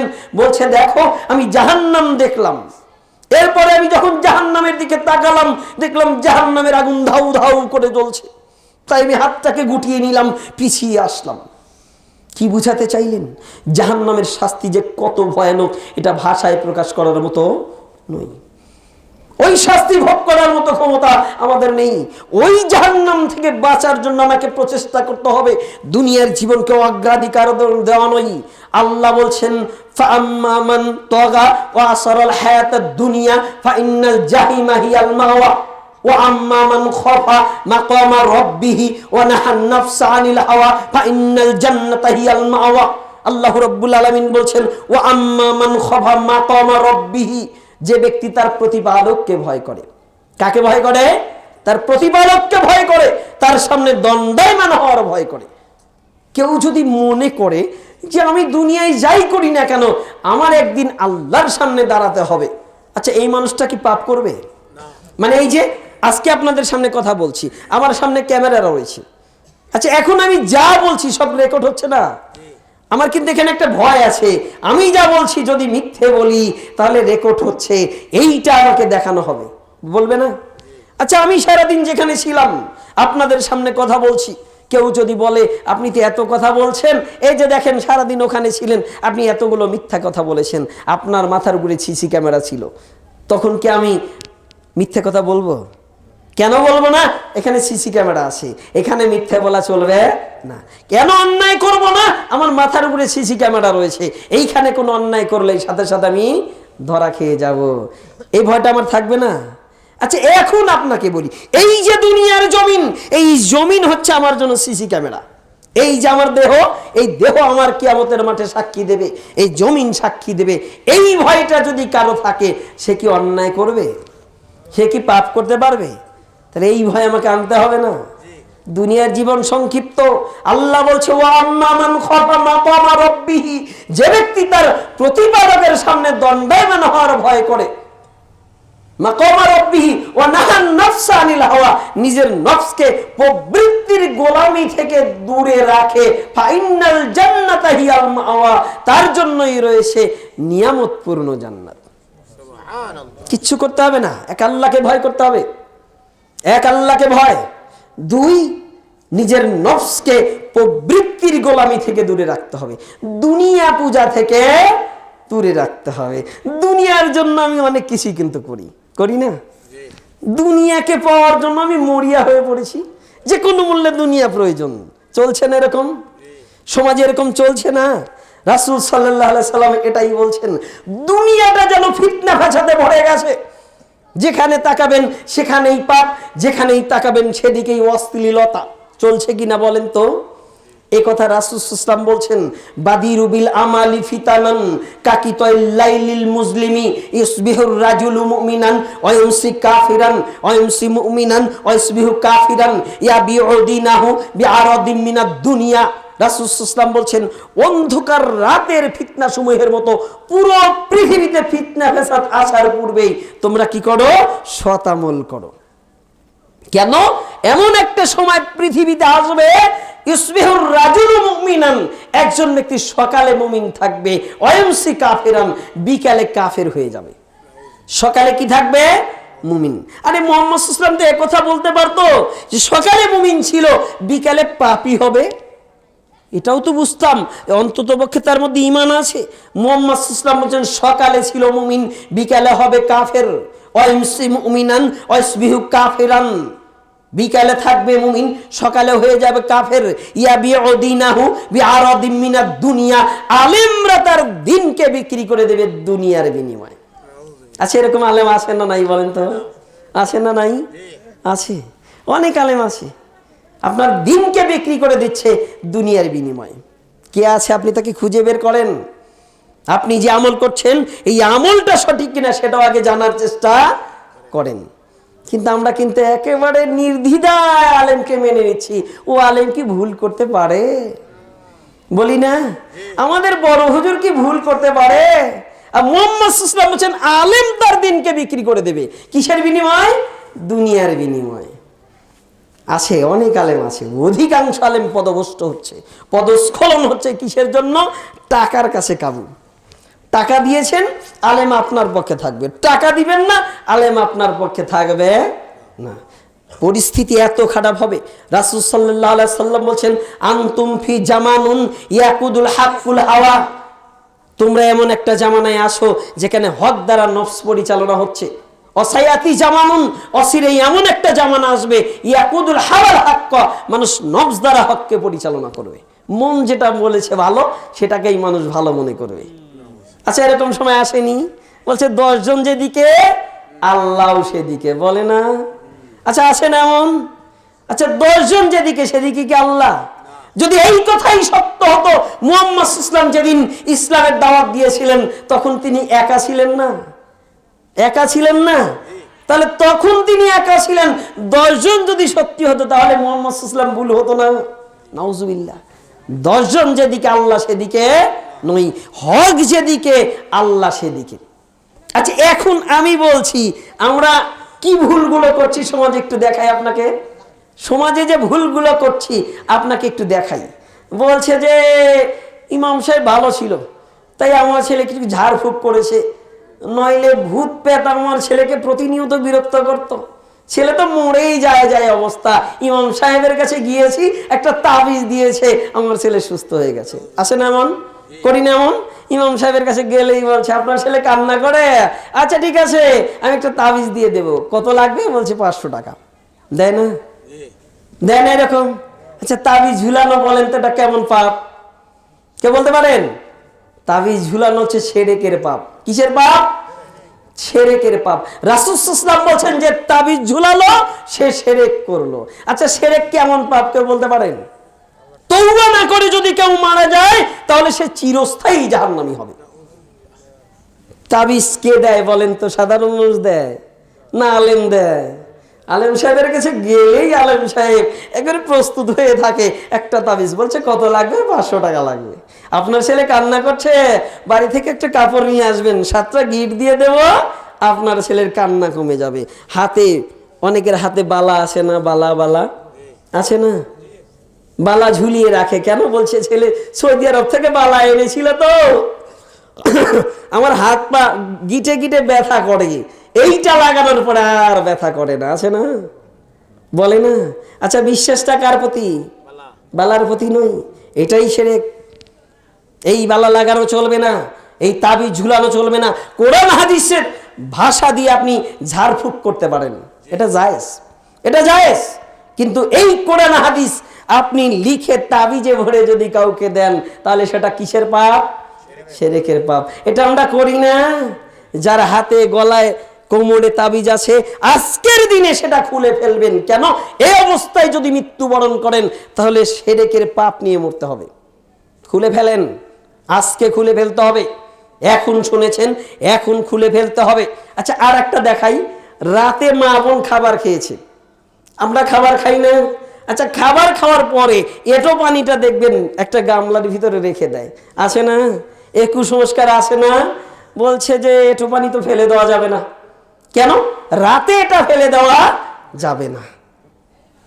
খাবার খেয়েছি, নোংরা হয়েছে, ময়লা ঝাড়ু দিয়েছি। আচ্ছা, ঝাড়ু দেওয়ার পরে ওই ময়লাটা মা বোনে দেখবেন ঘরের এক কোনায় রেখে দেয়, বলছে রাতে ফেলে দেওয়া চলবে না, আছে না এমন? আচ্ছা, আমি দোকানদার মানুষ, সারাদিন দোকানদারি করি, আপনি আমার বিশ্বস্ত লোক, আমার কাছ থেকে বাকিতে খাবার খাচ্ছেন। তো সকালবেলা সবে মাত্র দোকান খুলেছি, আপনি বলছেন 100 টাকা বাকি দিতে হবে। সন্ধ্যাবেলা আজান হচ্ছে, আপনি বলছেন 100 টাকা বাকি দিতে হবে। আমি বলছি না, সন্ধ্যায় তো এটা দিতে পারবো না। কেন? সন্ধ্যায় বাকি দেওয়া চলবে না, সকালে বগ্নি করিনি, আছে না এমন সমাজে? আপনার ছোট্ট মেয়েটাকে কোলে নিয়েছেন, একটা আদর করছেন, চুমু দিচ্ছেন, আর বলছেন আরে এ তো আমার মেয়ে নয়, এ যেন লক্ষ্মী। বলেন না? আমি আপনাকে মিলাচ্ছি, দেখেন, আপনি মিলিয়ে নেন, এ যেন আমার মেয়ে নয়, এ যেন লক্ষ্মী। ঘরে এঁটো পানি ফেলে দেব না, কেন? বলছে ঘর থেকে লক্ষ্মী বের হয়ে যাবে। রাতে আপনার কাছে টাকা পাই, আমি টাকা পাই, আপনার কাছে গিয়েছি, বলছি যে আপনার কাছে কিছু টাকা পেতাম, রাতে এসেছি, দিয়ে দেন। আপনি বলছেন রাতে তো টাকা দেওয়া যাবে না। কেন? রাতে যদি টাকা দেই ঘর থেকে লক্ষ্মী বের হয়ে যাবে। এই আকীদা আমাদের আছে না নাই? আছে। আচ্ছা, এই আকীদা যদি থাকে, ঘরে কি রেখেছেন? লক্ষ্মী। আপনার ছোট্ট মেয়েটা আদর করে তাকেও বানিয়েছেন লক্ষ্মী। আচ্ছা, এই লক্ষ্মীটাকে বলেন তো? লক্ষ্মী হচ্ছে হিন্দুদের একটা প্রতিমার নাম। এই লক্ষ্মী তারা পুষে রাখতে পারে, কিন্তু আপনি কি এটা পুষে রাখতে পারেন?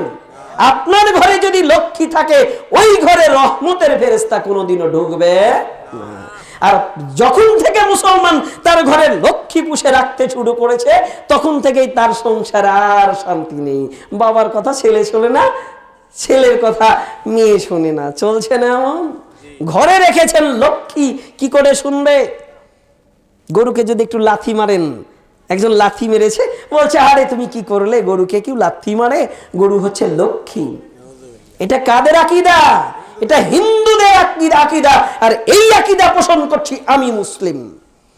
ওদের আকীদা ওরা পালন করবে, কিন্তু আমরা সেটা পালন করতে পারি না। কিন্তু ঢুকে গেছে মুসলিমের ঘরে। কাজী নজরুল ইসলাম নাম শুনেছেন?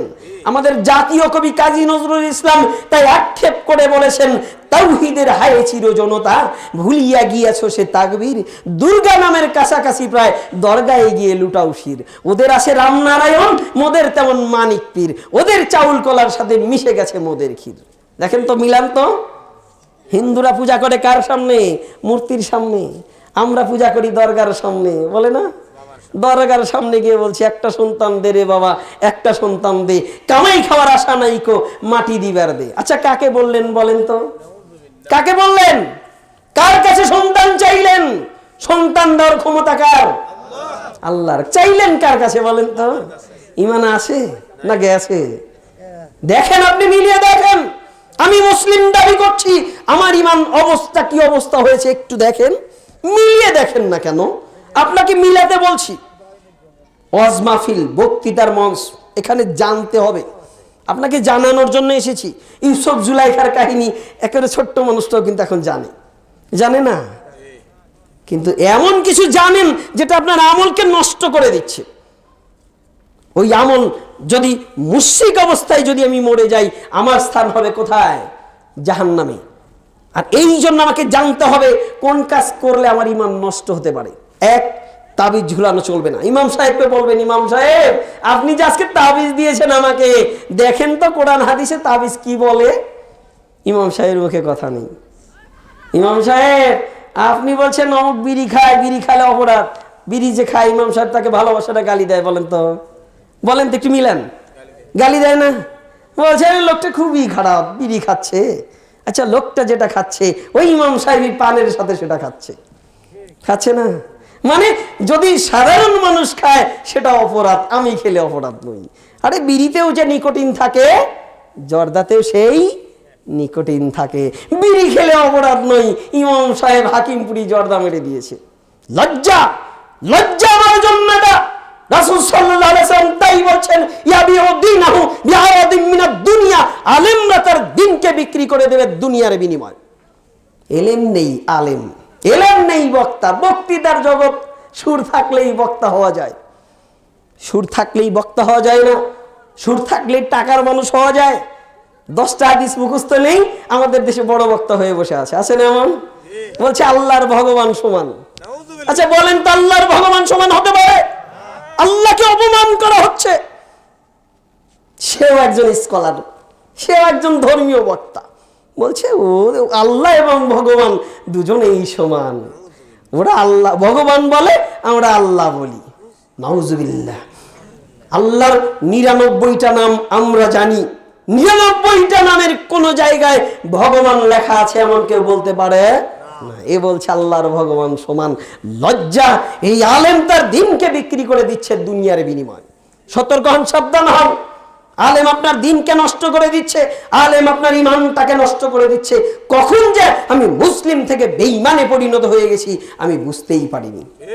রাসূল সাল্লাল্লাহু আলাইহি ওয়াসাল্লাম তাই বলেন যে আনতুম ফি জামানুন ইয়াকুদুল হাক্কুল হাওয়া ওয়া সায়াতি জামানুন ইয়াকুদুল হাওয়াল হাক্ক ফানাউযু বিল্লাহি মিন যালিকাজ জামান। আল্লাহর কাছে মুহাম্মদ সাল্লাল্লাহু আলাইহি ওয়াসাল্লাম প্রার্থনা করলেন যে এই জামানায় হক দ্বারা নফস পরিচালনা হচ্ছে, এমন একটা জামানা আসবে মানুষ নফস দ্বারা হককে পরিচালনা করবে, নিজের কাছে যেটা ভালো মনে হয় সেটাকেই দিন মনে করবে। আচ্ছা, মুহাম্মদ সাল্লাল্লাহু আলাইহি ওয়াসাল্লামের সাহাবারা মুহাম্মদ সাল্লাল্লাহু আলাইহি ওয়াসাল্লামকে ভালোবাসতো না? আনুগত্য করতো না? আচ্ছা, মুহাম্মদ সাল্লাল্লাহু আলাইহি ওয়াসাল্লামের সাহাবারা মুহাম্মদ সাল্লাল্লাহু আলাইহি ওয়াসাল্লামকে কত আনুগত্য করত যে মুহাম্মদ সাল্লাল্লাহু আলাইহি ওয়াসাল্লামের ভালোবাসায় নিজের বাবাকে হত্যা করত। একটা যুদ্ধে মুহাম্মদ সাল্লাল্লাহু আলাইহি ওয়াসাল্লাম মুসলমানেরা জয়ী হয়েছে, সবাই উল্লাস করছে। এমত অবস্থা একজন সাহাবা দেখছেন আড়ালে কান্না করছেন, দূরে কান্না করছেন। রাসূল সাল্লাল্লাহু আলাইহি ওয়াসাল্লাম বললেন, আজকে তো আনন্দের দিন, আজকে আমরা যুদ্ধে জয়লাভ করেছি, তুমি কেন কান্না করো?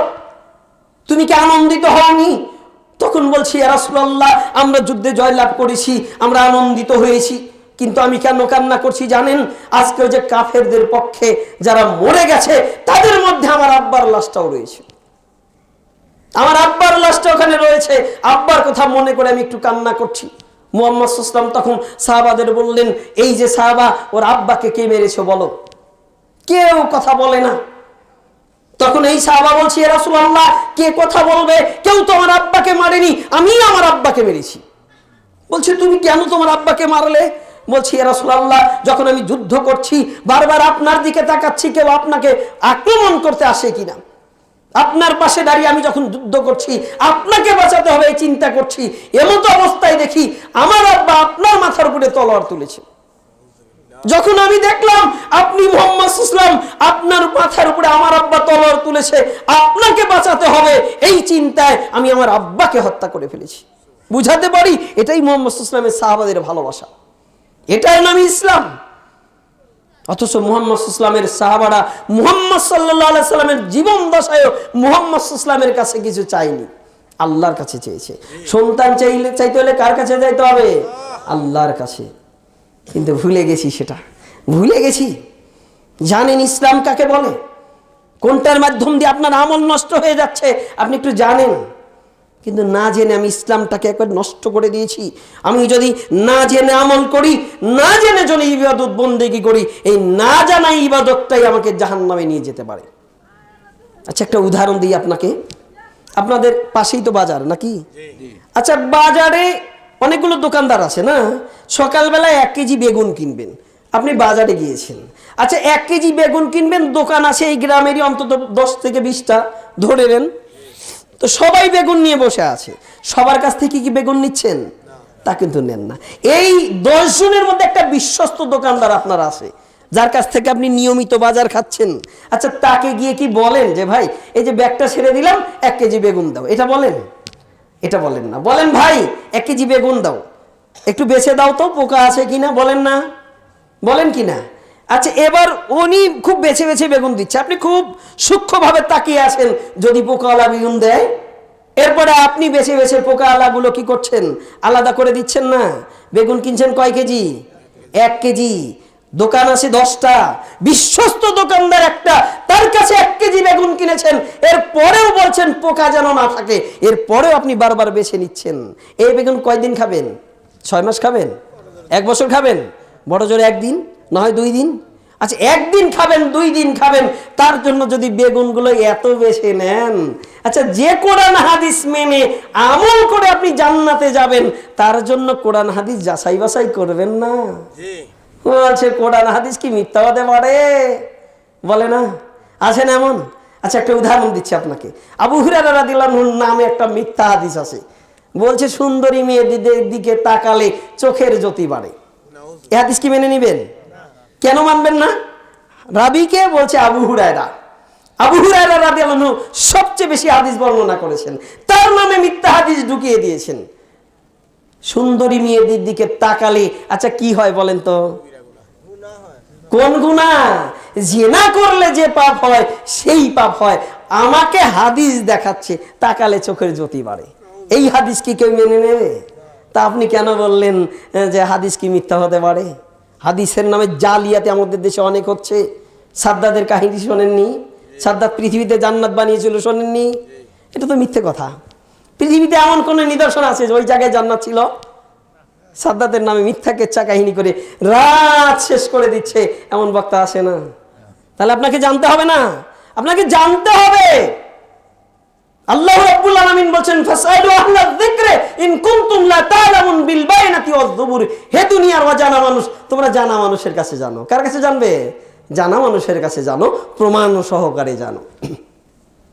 আপনি জানা মানুষের কাছে জানেন, প্রমাণ সহকারে জানার চেষ্টা করেন।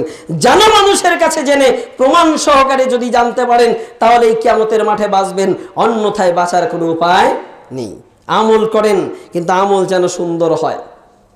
আমরা একটা প্রবাদ পড়ি, অল্প খাও ভালো খাও, বলি না? মানে আমল অল্প করেন, কিন্তু আমলটা যেন হয় পিওর, আমলটা যেন হয় সঠিক। আমলের নামে আমাদের দেশে অনেক মিথ্যা চলছে। রাসূল সাল্লাল্লাহু আলাইহি ওয়াসাল্লামের হাদিসের নামে অনেক মিথ্যা কিচ্ছা কাহিনী আমাদের দেশে চলছে। এগুলো থেকে দূরে থাকার চেষ্টা করেন। আপনি যে সালাত আদায় করছেন 2 রাকাত সালাত, এই সালাতটা কার পদ্ধতিতে হবে বলেন তো? আল্লাহ রাসূল সাল্লাল্লাহু আলাইহি ওয়াসাল্লামের পদ্ধতিতে। রাসূল সাল্লাল্লাহু আলাইহি ওয়াসাল্লাম বলেন সাল্লু কামা রাআইতুমুনি উসাল্লি, তোমরা সালাত আদায় করো ওইভাবে যেভাবে আমাকে করতে দেখেছো। আচ্ছা, মুহাম্মদ সাল্লাল্লাহু আলাইহি ওয়াসাল্লামকে কি এখন আমরা দেখতে পাই? তাহলে কিভাবে করব? মুহাম্মদ সাল্লাল্লাহু আলাইহি ওয়াসাল্লাম যেভাবে সালাত আদায় করেছে সেটা কোথায় আছে বলেন তো? কোরআন এবং হাদিসে। এই কোরআন এবং হাদিসটাকে একটু গবেষণা করার চেষ্টা করেন। আমি ছেড়ে দিয়েছি, ইমাম বলেছে এটাই। এখন আধুনিক যুগ, কোরআন হাদিস এত সহজ হয়ে গেছে, আপনি যদি আরবি নাও জানেন, বাংলা পড়েও মানুষ হাদিস জানতে পারে। জানার চেষ্টা করেন। না জেনে যখন এভাবে আপনি আমল করবেন, এমনও হতে পারে এমন একটা আমল করছেন যে আমলের কারণে আপনার যাবতীয় আমল বরবাদ হয়ে যাচ্ছে। আচ্ছা, একটা মাছির কারণে বানি ইসরায়েলে একজন জাহান্নামে গিয়েছিল, হাদিসটা শুনেছেন? বানি ইসরায়েলে দুজন লোক মুসাফির কোন একটা জনপদ দিয়ে যাচ্ছে। এমতো অবস্থায় জনপদের পাশে ছিল একটা মাজার। জনপদের লোকেরা বলছে এই মাজারে কিছু দেন। তো 2 জন বলছে আমরা তো মুসাফির মানুষ, মাজারে কি দেব, আমাদের কাছে টাকা পয়সা নেই, ধন দৌলত নেই, আমরা কি দেব? তো বলছে একটা মাছি মেরে হলেও দিতে হবে, এটা আমাদের নিয়ম, মাজারে আমরা টাকা পয়সা দেই না, দেই না আমরা? আচ্ছা, যেখানে টাকা দিচ্ছেন, আমরা আম্মাকে নিয়ে গেছিলাম একটা মাজারে, এনায়েতপুর মাজার শরীফের নাম শুনেছেন? ওই মাজারে আমি যখন খাজা ইউনুস আলী ইউনিভার্সিটিতে লাইব্রেরি অ্যান্ড ইনফরমেশন সায়েন্সের উপরে ডিপ্লোমা করছি, আমার আম্মাকে চোখ দেখানোর জন্য নিয়ে গেছি ওই মেডিকেলে। তো আম্মাকে বললাম, এসেছেন যখন চলে একটু মাজারটা দেখিয়ে নিয়ে যাই। এবার আম্মাকে নিয়ে গেলাম মাজারে, গিয়ে দেখি অনেকে সেজদায় পড়ে আছে। দেখেছেন কি না? আমি দেখেছি, সেজদায় পড়ে আছে। টাকা 100 টাকার নোট খুব কম, 1000 টাকার 500 টাকার নোট সাইড দিয়ে রড দিয়ে সুন্দর করে এমন ভাবে ঘেরাও করে দিয়েছে কেউ ওই টাকা ধরতে পারবে না। দেখেছেন কি না? আমি দেখেছি, এনায়েতপুরের কথা বলছি। আচ্ছা, কেউ ধরতে পারবে না। উপরে লেখা আছে, বড় করে লেখা আছে, মাজারে টাকা পয়সা দেওয়ার শিরক। উপরে আমি বলছি, দেখেছি, হয়তো গেলে আপনারাও দেখতে পাবেন। উপরে লেখা আছে মাজারে টাকা পয়সা দেওয়া শিরক, নিচে টাকা অনেক। তাহলে কোথায় দিচ্ছেন আপনি? কোথায় দিচ্ছেন টাকাটা? বানি ইসরায়েলের এই দুজন লোকের একজন বলল যে আমি মাজারে একটা মাসি মেরেও দিতে পারবো না। কেন? আমি জানি এখানে একটা মাসি মেরে দেওয়া শিরক। বলছে যদি আপনি না দেন তাহলে হত্যা করা হবে। একজন বলছে একটা মাসি মেরে দিলে আর কি হবে, একটা মাসি মেরে যখন দিল তাকে ছেড়ে দেওয়া হলো। আর একজন বলছে আমি একটা মাসি মেরেও দেব না।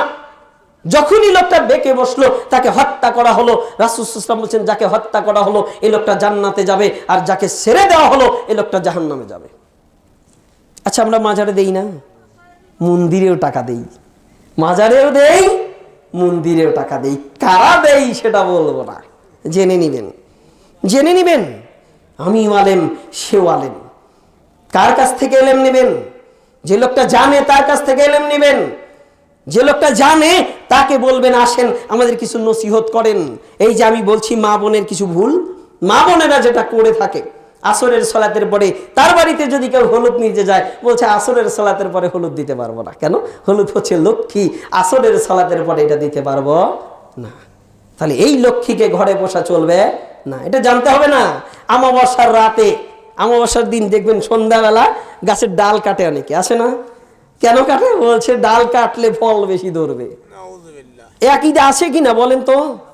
সন্ধ্যায় যেখান দিয়ে বাড়ির ভিতরে যায় সেখানে আগুন জ্বালিয়ে দেয় অমাবস্যার দিন, আসে না এমন? আচ্ছা, সন্ধ্যায় ওখানে আগুন জ্বালিয়ে দিয়েছেন, এই আগুন জ্বালালে আগুন আপনার কি উপকার করতে পারে বলেন তো? ওমর রাদিয়াল্লাহু আনহু কাবা ঘরের যে পাথর দেখেছেন, যারা হজে গিয়েছিলেন, একটা পাথর কাবা ঘরের ঠিক বুক বরাবর পাথরটা রাখা আছে। মুসলমানেরা সেই পাথরটাকে চুমা খেতে খেতে পাথরটা একদিকে একেবারে বাঁকা হয়ে গেছে, ভিতরের দিকে চলে গেছে। আমি দেখেছি, আমি গিয়েছিলাম, আমি দেখেছি। ওই পাথরটাতে যদি কেউ একবার চুমো দেয় তাহলে তার অতীত জীবনের যাবতীয় গুনাহ আল্লাহ মাফ করে দেন। ওমর রাদিয়াল্লাহু আনহু সেই পাথরটাকে সামনে নিয়ে বলছে যে আমি জানি তুমি একটা কালো পাথর, তোমার নিজস্ব কোনো ক্ষমতা নেই, আমি তোমাকে কেন চুমো দেই? আমি মুহাম্মদ সাল্লাল্লাহু আলাইহি ওয়াসাল্লামকে চুমো দিতে দেখেছি তাই চুমো দিচ্ছি, নইলে তোমাকে আমি চুমো দিতাম না। কি বলছেন? বলছে তোমার নিজস্ব কোনো ক্ষমতা নেই। আর আমরা গাজীপুরে গিয়েছি লোহাকর মৌসাকে, বলছে এখানে লোহা বাবার মাজার। বললাম এটা কিসের জন্য? বলছে যে অনেকদিন আগে একটা লোহা ছিল সেটা বড় হচ্ছে, সেটা দেখে সেখানেও একটা মাজার হয়ে গেছে। মুসলমান, ওই যে কাজী নজরুল ইসলামের ওই বাক্যই, আমরা তাওহীদকে ভুলে গেছি। তাওহীদকে ভুলে গিয়ে আজকে আমরা ভুল পথে পা চালাচ্ছি। আল্লাহর কাছে সন্তান চাইবেন। কার কাছে চাইবেন? আল্লাহর কাছে। যত বিপদ আসুক না কেন কার কাছে চাইতে হবে? আল্লাহর কাছে। আল্লাহ ব্যতীত অন্য কারো কাছে সাহায্য চাওয়া যাবে না। আল্লাহ ব্যতীত অন্যের কাছে যদি কিছু সাহায্য চাই, এই সাহায্য চাওয়াটাই যেন আমার শিরকে পরিণত না হয়, এই হিসাব করতে হবে। আপনার আমলটাকে নষ্ট করে দেয় কিসে বলতে পারেন? একজন মানুষ আমল করছে, অতীতের যাবতীয় আমল নষ্ট হয়ে যায় একটা শিরকের মাধ্যম দিয়ে। বেশি করা লাগবে না। আল্লাহ রাব্বুল আলামিন বলেন ওয়ালিল্লাযিনা কাফারু বিরাব্বিহিম আযাবু জাহান্নাম ওয়া বিসাল মাসির। কোথায় বলেছেন? পবিত্র কুরআনুল কারীম সূরা মুলক 67 নম্বর সূরা, আয়াত হচ্ছে 6। ওয়ালিল্লাযিনা কাফারু, যারা তাদের প্রতিপালকের সাথে কুফরি করে, ওয়ালিল্লাযিনা কাফারু বিরাব্বিহিম, যারা তাদের প্রতিপালকের সাথে কুফরি করবে, আযাবু জাহান্নাম, আমি তাদেরকে জাহান্নামের আযাবের শাস্তি আস্বাদন করাবো।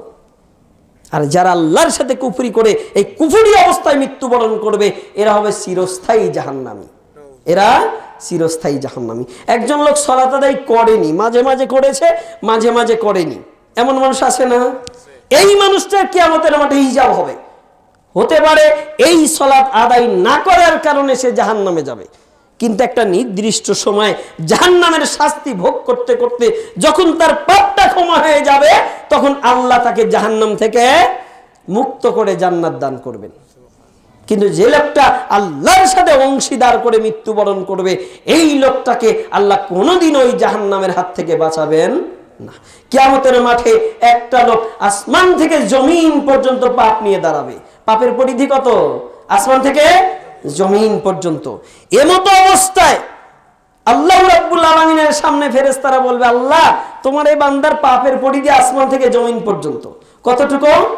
আসমান থেকে জমিন। আচ্ছা, একেবারে কম পাপ? আল্লাহ বলবে আমার বান্দার পাপ হয়েছে আসমান থেকে জমিন পর্যন্ত, খুঁজে দেখো তো এই পাপগুলোর মধ্যে আমার সাথে কাউকে অংশীদার করেছে কিনা, শিরকের পাপ আছে কিনা একটু খুঁজে দেখো তো। তখন ফেরেশতারা খুঁজে দেখে বলবে, আল্লাহ পাপ করেছে আসমান থেকে জমিন পর্যন্ত, যার মধ্যে সালাত আদায় করেনি, সিয়াম পালন করেনি, যাকাত দেয়নি, হতে পারে আরো অনেক পাপ। আল্লাহর কাছে বলবে, আল্লাহ সব পাপ রয়েছে কিন্তু তোমার সাথে কাউকে শরীক করেনি। আল্লাহ বলবেন, আমারে বান্দা আমার সাথে যেহেতু কাউকে শরীক করেনি, যাও আমি ওকে মাফ করে দিলাম। আল্লাহ যদি কিয়ামতের মাঠে কাউকে মাফ করে দেয়, কেউ কি বলতে পারবে যে আল্লাহ এটা করলেন কেন?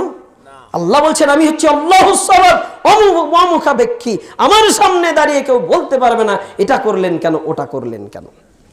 তাহলে সবচেয়ে কঠিন পাপ কোনটা? শিরকের পাপ। এটা জানতে হবে না? এটা জানুন, জেনে সেই অনুপাতে আমল করার চেষ্টা করুন। মনে হচ্ছে যে আমি যতক্ষণই কথা বলি আপনারা মনে হচ্ছে শুনবেন, এরকম মনে হচ্ছে। আসলে রাত্রি প্রায় 12টা বাজার পথে আমি সারা রাত আলোচনা করলাম আর আপনারা সারা রাত শুনলেন। এবার ফজরের সালাতে অধিকাংশ সালাত আদায় করলেন না, লাভ হবে? লাভ হবে না। এই জন্য অনেক আলোচনা হয়েছে, সুর ধরে বললে সারা রাত শেষ হতো না। যে আলোচনা করেছি, যা বলেছি কোরআন এবং সহিহ হাদিসের আলোকেই বলেছি। যা বলেছি হয়তো আপনি কষ্ট পেতে পারেন, কিন্তু আপনাকে কষ্ট দেওয়ার জন্য নয়, আপনার আমলটাকে সংশোধন করার জন্য বলেছি। আমলটাকে সংশোধন করেন। ফজরের সালাত, শীতের রাত, মন চায় না যে সালাত আদায় করি, কিন্তু কেন করি? একমাত্র শুধুমাত্র আল্লাহর ভয়ে করি। আল্লাহর ভয়ে ফজরের সালাত আদায় করছি, আল্লাহর ভয়ে আমি সালাত আদায় করছি। মন চায় না 200 টাকা ইনকাম করেছি, তার মধ্যে থেকে 10 টাকা মসজিদে দেই, মন চায় না। এরপরেও দেই কেন? আল্লাহর ভয়ে দেই। মন চায় না যে 2 টাকা দান করি, এরপরেও করি। কেন করি? আল্লাহর ভয়ে। এত কিছু করার পরেও যদি একটা আমল, শিরকের একটা আমল করার কারণে আমার যাবতীয় আমল নষ্ট হয়ে যায়, তাহলে আমাকে জানতে হবে না সেই আমলটা কোনটা? জানেন, জেনে সেগুলোকে পরিহার করার চেষ্টা করেন। আজকে থেকে যাদের গলায় তাবিজ রয়েছে ছিঁড়ে ফেলেন, যাদের কোমরে তাবিজ আছে ছিঁড়ে ফেলেন। এই তাবিজ আপনাকে সুস্থ রাখতে পারে না। সুস্থ রাখার মালিক কে? আল্লাহ। আমি যদি অসুস্থও থাকি এরপরে আমি এটা করব না। কেন করব না? রাসূল সাল্লাল্লাহু আলাইহি সাল্লাম বলেন, কারো পায়ে যদি একটা কাঁটা ফোড়ে, অনেক সময় হাঁটতে গেলে পায়ে কাঁটা লাগে যায় না? আল্লাহ রাসূল সাল্লাল্লাহু আলাইহি ওয়াসাল্লাম বলেন, কারো পায়ে যদি একটা কাঁটা ফোড়ে, এই কাঁটা ফোড়ার কারণে যে মুসলিম ভাইটা একটু আঘাত পেয়েছে, কষ্ট পেয়েছে, এই আঘাত এবং কষ্টের কারণে আল্লাহ তার সগীরা গুনাহ মাফ করে দেন। আমি যদি অসুস্থ থাকি আর যদি ধৈর্য ধরি, আল্লাহর কাছে সাহায্য চাই, এর বিনিময়ে হতে পারে আল্লাহ আমার জীবনের গুনাহ খাতা মাফ করে দেবেন। অনেকে আছে প্যারালাইজ হয়ে সালাত আদায় করতো, খুব ভালো মানুষ ছিল, প্যারালাইজ হয়ে পড়ে আছে। আমরা ব্যঙ্গ করে বলি, লোকটা মনে হয় ভালো ছিল না, নামাজ পড়লে কি হবে, ভিতরে ভিতরে খুব অহংকার ছিল। অনেক সময় বলি না, এই জন্য আল্লাহকে শাস্তি দিচ্ছেন। এ কথা বলবেন না, এ কথা বলবেন না।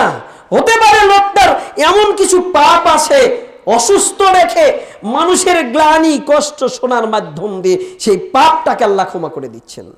হতে পারে এই পাপটাকে ক্ষমা করে দিয়ে একবার নিষ্খুলুস মাসুম বেগুনা বানিয়ে তাকে অন্ধকার কবরে নেবেন। ওই কবরে যখন নেবেন, কবরটার তখন অন্ধকার থাকবে না। তার চোখের নজর যত দূর পর্যন্ত যাবে, আল্লাহ বলবেন তার কবরটাকে এত দূর পর্যন্ত প্রশস্ত করে দাও। জান্নাতের সাথে তার কবরটাকে এক করে দাও, জান্নাতের আলো বাতাস আসবে, সুঘ্রাণ আসবে, তিনি ঘুমিয়ে থাকবেন। যেদিন কিয়ামতের মাঠ সংগঠিত হবে সেদিন মাথার কাছে হাত বুলিয়ে ফেরেশতারা বলবে যে আর ঘুমিয়ে থাকবেন না, জাগেন, কিয়ামত সংগঠিত হচ্ছে। এই মুমিন ব্যক্তি যখনই জাগবে, জেগেই বলবে তোমরা কে কোথায় আসো, আমার জন্য একটু পানি নিয়ে আসো, আসরের সালাতের টাইম যে পার হয়ে যাচ্ছে। মুমিন ব্যক্তি মনে করবে আমি দিনে একটু ঘুমিয়েছিলাম, আসরের সালাতের টাইম যে পার হয়ে যাচ্ছে। এবার ফেরেশতারা বলবে আরে আসরের সালাত মানে এ তো কিয়ামতের মাঠ সংগঠিত হচ্ছে, আপনি ওঠেন। মাথা জাগিয়ে লোকটা উঠবে, কিয়ামতের মাঠ সংগঠিত হবে। এই মানুষটার জন্য কিয়ামতের মাঠ কতক্ষণ হবে জানেন? মাগরিবের 2 রাকাত সুন্নত সালাত আদায় করতে যতক্ষণ লাগে, এর অল্প কিছুক্ষণ সময়ের মধ্যে কিয়ামতের হিসাব নিকাশ শেষ, এই মানুষটা জান্নাতে যাবে। আর যে ব্যক্তি কাফের হবে, বেঈমান হবে, তার জন্য কিয়ামতের মাঠ হবে 50,000 বছরের সমান। ওই কিয়ামতের মাঠে কাফের বেঈমানের চোখের সামনে আল্লাহ জাহান্নামকে তুলে ধরবেন। বুঝাতে পারি কত কঠিন অবস্থা হবে। এমতো পরিস্থিতিতে আল্লাহ বলেন অকিলা লাহুম আইনা মা কুনতুম তা'বুদুন, আজকে তারা কোথায় যাদের তোমরা ইবাদত করতে, মিন দুনিল্লাহি, আল্লাহর পরিবর্তে, হাল ইয়ানসুরুনাকুম আও ইয়ানতাসিরুন, আজকে কি তারা তোমাদের সাহায্য করতে পারে অথবা তারা নিজেদেরকে বাঁচাতে পারে? আল্লাহ বলবেন আমাকে বাদ দিয়ে তোমরা যার ইবাদত করতে, আমাকে বাদ দিয়ে তোমরা যার ইবাদত করতে মানে যে যা বলতো তাই মেনে নিতে। ওই মানুষটাকে কিয়ামতের মাঠে ধরবে। সতর্ক হন, সাবধান হন, কিয়ামতের মাঠে বাঁচার চেষ্টা করেন। আর বাঁচার একমাত্র শুধুমাত্র অবলম্বন হচ্ছে আপনার নেকামল। এই নেকামলই কবর থেকে শুরু করে কিয়ামত পর্যন্ত আপনাকে আল্লাহর শাস্তির হাত থেকে বাঁচাতে পারে। এই নেকামলই আপনাকে চিরশান্তির একটা স্থান জান্নাত দান করতে পারে। আল্লাহ যেন আমাদের সেই তৌফিক দান করেন, সকলেই বলি আমিন। আল্লাহর কাছে প্রার্থনা করি, আল্লাহ আমরা পাপী, হাজারো পাপ করেছি, কত পাপ প্রতিনিয়ত যে করছি, পাপ করতে করতে আমাদের দেহটা একেবারে কালিমা লিপ্ত করে ফেলেছি। আল্লাহ তুমি যদি আমাদের ক্ষমা না করো তাহলে আমাদের ক্ষমা করার মতো কেউ নেই। আল্লাহ তোমার কাছে প্রার্থনা করি, আল্লাহ তুমি আমাদের জীবনের গুনাহ খাতা মাফ করে দাও, সকলেই বলি আমিন। আল্লাহর কাছে প্রার্থনা করি, আল্লাহ আমাদের মা বাবা, ভাই বোন, আত্মীয় স্বজন যারা অন্ধকার কবরে চলে গেছে, জানি না কোনো পাপের কারণে তাদের কবরে আযাব হচ্ছে কিনা, যদি কারো কবরে পাপের কারণে আযাব হয়ে থাকে আজকের দুয়ার বদলতে তুমি তাদের কবরে আযাবকে মাফ করে দাও, সকলেই বলি আমিন। আল্লাহর কাছে প্রার্থনা করি, আল্লাহ আমরা যারা এখানে এসেছি আমাদের মধ্যে অনেকে অসুস্থ, অনেকে ঋণগ্রস্ত আছি, আল্লাহ অন্যের কাছে সাহায্য নয় তোমার কাছে সাহায্য প্রার্থনা করছি। আল্লাহ তুমি আমাদেরকে যাবতীয় ঋণের হাত থেকে মুক্ত করো, সকলেই বলি আমিন। যারা অসুস্থ আছে হসপিটালের বেডে, আমাদের আত্মীয় স্বজন, মা বাবা, ভাই বোন যারা হসপিটালের বেডে অসুস্থ অবস্থায় পড়ে আছে, তোমার কাছে প্রার্থনা করি, আল্লাহ তুমি তাদেরকে সুস্থতা দান করো, সকলেই বলি আমিন। অসুস্থ হয়ে পড়ে আছে, অনেক সময় বলি মৃত্যুর সাথে কি করছে, পাঞ্জা লড়ছে, বলা যাবে মৃত্যুর সাথে পাঞ্জা লড়ার ক্ষমতা কারো নেই, এই কথা বলা চলবে না। কিন্তু এটাই কিন্তু অধিকাংশ বলি আমরা, মৃত্যু শয্যায় শায়িত, এইটা বলতে পারি। আল্লাহর কাছে প্রার্থনা করি, আল্লাহ যারা এরকম মৃত্যু শয্যায় শায়িত আছে তোমার কাছে প্রার্থনা করি, আল্লাহ যদি তাদের হায়াত পৃথিবীতে থাকে তাহলে তুমি তাদেরকে সুস্থতা দান করো, সকলেই বলি আমিন।